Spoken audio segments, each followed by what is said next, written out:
How to make Shopify store rank number one.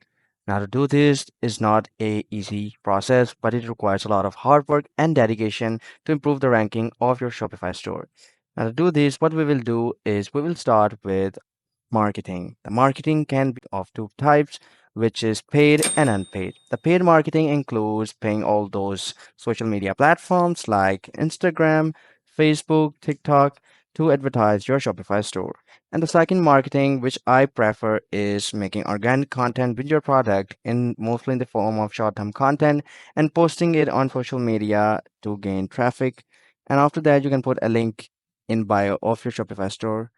Once we are done with that marketing stuff, the next thing we're going to do to improve ranking of your store on search engines like Google, we need a search engine optimization SEO expert, a person who have a good knowledge to make your website, make your store rank better on these search engines, who have a person who have a good knowledge of these tools like Google Keyword Planner, Uber Suggest.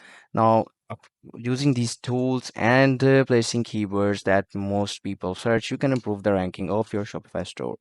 Well, that's pretty much it for today's video. I hope you found this video helpful. I'll see you guys in the next video.